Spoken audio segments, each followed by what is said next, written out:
বন্ধুরা, আজকে আমি আপনাদের জন্য পমফ্রেট মাছের রেসিপি নিয়ে চলে এসেছি। একদম ঘরোয়াভাবে সাধারণ মশলা দিয়ে এই রেসিপি আজকে বানাবো। তবে সাধারণভাবে বানালেও এটা কিন্তু খেতে অসাধারণ হয়। পমফ্রেট মাছ অনেক রকমভাবেই বানানো যায়, তবে একদম সাধারণভাবে এই রেসিপিটা একবার বানিয়ে খেয়ে দেখবেন যে খেতে কতটা সুন্দর হয়। তাহলে চলুন দেরি না করে আরম্ভ করা যাক আজকের এই রেসিপি। আর আপনাদের পুরো ভিডিওতেই সঙ্গে থাকার অনুরোধ রইল।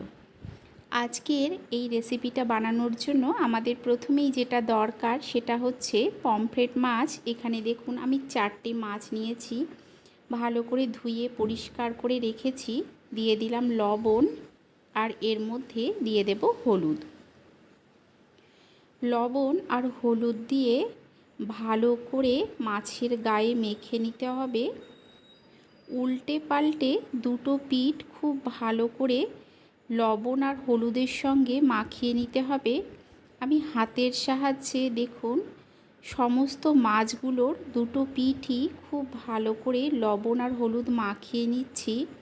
সমস্ত মাছগুলোতে ভালো করে লবণ আর হলুদ মাখিয়ে আমি এটাকে 10 থেকে 15 মিনিটের মতো রেখে দেব, যাতে এর মধ্যে লবণ হলুদটা ভালো মতো ঢুকে যায়।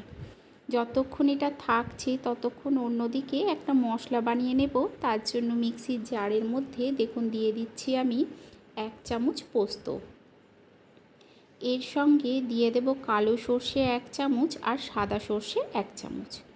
সঙ্গে দিয়ে দেব কাঁচা লঙ্কা। এখানে আমি 4টে কাঁচা লঙ্কা দিচ্ছি। ঝালটা আপনারা আপনাদের স্বাদ অনুযায়ী দেবেন। অল্প একটু জল দিয়ে এর একটা পেস্ট তৈরি করে নেব। এখানে দেখুন একটা কড়াই বসিয়ে দিয়েছি, এতে দিয়ে দিলাম কিছুটা সর্ষের তেল। তেলটা গরম হয়ে গেলে অল্প লবণ দিলাম। লবণ দিলে কি হয়, মাছগুলো আর কড়াইয়ের গায়ে লেগে যায় না। গ্যাসের ফ্লেমটাকে মিডিয়াম টু হাইতে করে দেব। মিডিয়াম টু হাইতে করে দিয়ে উল্টে পাল্টে মাছগুলোকে ভেজে নিতে হবে। গ্যাসের ফ্লেম যদি লোতে করে ভাজা হয় তাহলে অনেক সময় কি হয়, মাছগুলো কড়াইয়ের গায়ে লেগে যায়। যতটা সম্ভব মিডিয়াম টু হাইতে করেই মাছগুলোকে ভাজার চেষ্টা করবেন। উল্টে পাল্টে মাছগুলোকে দেখুন আমি ভেজে নিয়েছি। এখন এই মাছগুলো তুলে নিয়ে যে বাদবাকি মাছগুলো আছে সেগুলোকেও একই রকমভাবে ভেজে নেব।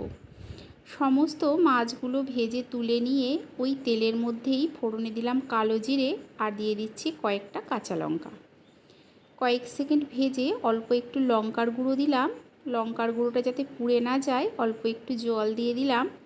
লঙ্কার গুঁড়োটা জলটা অল্প কিছুক্ষণ মিশিয়ে তৈরি করে রাখা পেস্টটা দিয়ে একেবারেই যতটা জল লাগবে সবটা দিয়ে নেব। মিক্সির বাটিটা ধুয়ে আমি যতটা জল লাগবে দিয়ে দিলাম। দিয়ে দিচ্ছি স্বাদ অনুযায়ী লবণ, আর এর সঙ্গে দিয়ে দেব অল্প হলুদ। লবণ আর হলুদ দিয়ে খুব ভালো করে দেখুন মিশিয়ে নিচ্ছি। মিশিয়ে নিয়ে এটা কিছুক্ষণ ফুটিয়ে সমস্ত ভেজে রাখা মাছগুলো দিয়ে দেব। আপনাদের যদি এই রেসিপিটা ভালো লেগে থাকে লাইক করে দেবেন, শেয়ার করে দেবেন, কমেন্ট করে জানাবেন যে কেমন লাগলো।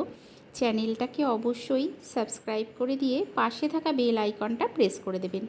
এতে কি হবে, আমি যখন কোনো নতুন ভিডিও আপলোড করব নোটিফিকেশান সবার আগে আপনার কাছে পৌঁছে যাবে।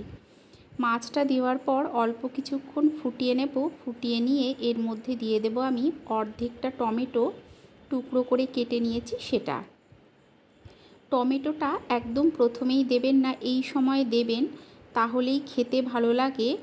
দেখুন টমেটোটাকে দিয়ে আর অল্প কিছুক্ষণ আমি এটাকে ফুটিয়ে নেব। ফুটিয়ে নিয়ে সব শেষে দিয়ে দেব অল্প একটু কাঁচা সর্ষের তেল। তাহলেই তৈরি এই রেসিপি।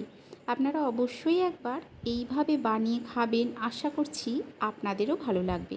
তাহলে চলুন আপনাদের সঙ্গে দেখা হচ্ছে আরও একটা নতুন ভিডিও নিয়ে।